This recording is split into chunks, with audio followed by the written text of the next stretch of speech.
Est-ce que tu crois en Jésus, mon ami? Pas exactement. Est-ce que tu crois en Dieu? Non plus. Qu'est-ce que tu penses va arriver après la mort? J'espère que je vais me réincarner. La réincarnation. Ok. Alors, comment tu es venu à la conclusion que Dieu n'existe pas? Je suis pas venu à la conclusion qu'il existe ou qu'il n'existe pas. Juste que pour moi, ça paraissait absurde que quelqu'un ait créé tout ce qui m'entoure. Pourquoi c'est absurde que tu es créé par un être tout-puissant?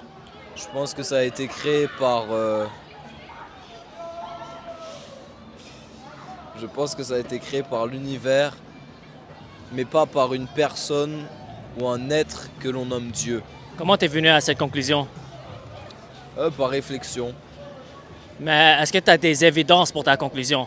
Non, mais il n'y a pas d'évidence non plus que Dieu existe. Bien sûr, il y a l'évidence. Je peux savoir lesquelles? D'abord, est-ce que tu crois que l'univers a un début? Que l'univers a un début? Ouais. Non, je pense qu'il a toujours existé. OK. Alors, selon les recherches scientifiques, il nous dit que l'univers a été créé. Alors, pas que ça a été créé, mais l'univers a un début. Alors, si l'univers a un début, là, il y a seulement deux options. Soit on est venu de quelque part, ou soit on est venu de nulle part. Qu'est-ce qui est plus logique? Que quelque chose ou quelqu'un a créé l'univers, ou l'univers s'est créé tout seul?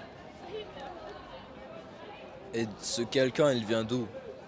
Pourquoi ce serait quelqu'un, un homme, un dieu à figure d'homme qui ait créé tout ce qui m'entoure? Parce que, premièrement, c'est la meilleure explication pour laquelle les choses sont, pour les raisons pour lesquelles les choses sont tellement détaillées. Que ce soit l'être humain, que ce soit la Terre, le Soleil, la Lune, comment c'est parfaitement aligné afin qu'on puisse survivre sur la Terre. Toutes ces choses-là ne peuvent pas être faites juste random, juste par chance. Logiquement, il doit avoir une intelligence derrière. Tu comprends? Ok. Je respecte cette explication, mais à mon avis, c'est plus possible que ce soit le produit de l'évolution et non d'une création directe et rapide de tout un univers, toute la planète. Même si tu crois à l'évolution, ça ne te donne pas d'évidence que Dieu n'existe pas. Parce que la question, c'est où est-ce que la vie a originé? Alors, scientifiquement, on ne peut pas avoir la vie qui vient du non-vie. La vie doit toujours venir de la vie. OK? Alors, c'est plus logique que la vie a originé de quelque chose ou de quelque part ou de quelqu'un que de la vie a juste apparu de nulle part. Alors, quand on examine l'évidence qu'on a, c'est plus logique de croire qu'il y a un Dieu qui existe, qui nous a créés et qui a établi les lois physiques afin qu'on puisse vivre sur la Terre. Ok. J'ai une question. Quel est ton but en faisant ces vidéos? Parce que je t'ai déjà vu plusieurs fois. Ouais. Moi, je suis chrétien. Alors, mon but, c'est d'aider les gens à savoir la vérité par rapport à Jésus-Christ, de croire que Jésus est le Fils de Dieu, qu'il est mort pour tes péchés, qu'il a été resté à la mort.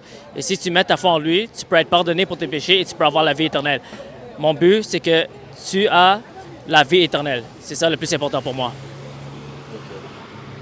Ok. Est-ce que tu essaies de convertir des personnes? Oui. Ok, je respecte ça. Est-ce que tu veux devenir chrétien, mon ami? Euh, Pas pour l'instant. Pas pour l'instant. Merci. Je peux te donner une Bible? Non, merci, je vais sûrement la perdre parce que j'ai un peu bu. OK, d'accord. Mais merci beaucoup. Merci à toi, mon ami. Au revoir. Que Dieu te bénisse. Bonne soirée.